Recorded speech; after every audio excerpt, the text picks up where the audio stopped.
In the next story for you. And now this one sort of gave keen attention to me, being that I am African American and I guess my hair to some extent is curly.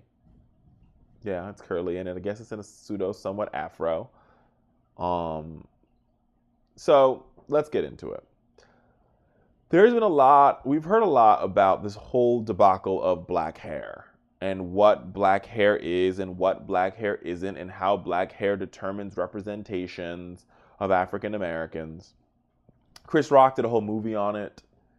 So this is not the first time we've had this conversation.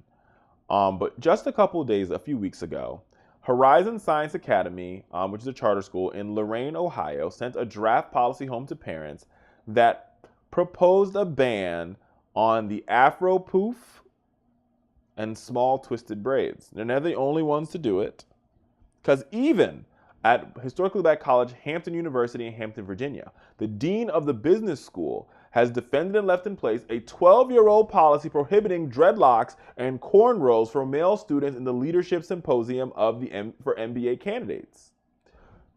Now that's not the other time. Also, in Tulsa, Oklahoma, a school district has basically said that a little girl cannot have dreads or twist in her hair and go to school.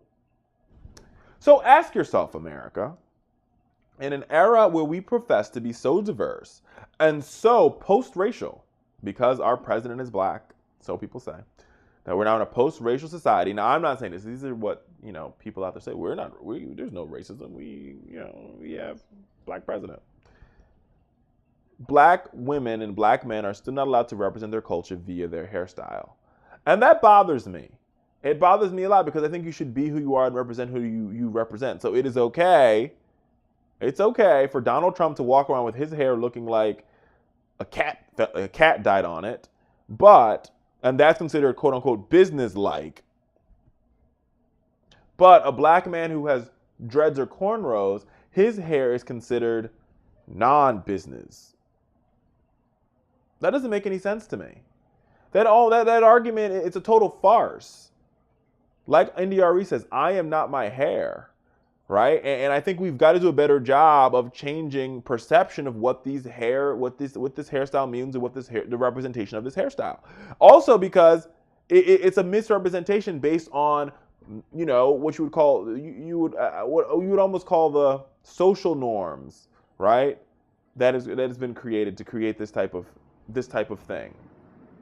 Social norms and media representation that have basically said that you cannot be who you want to be when you want to be it. It's absolutely crazy to me, absolutely absurd.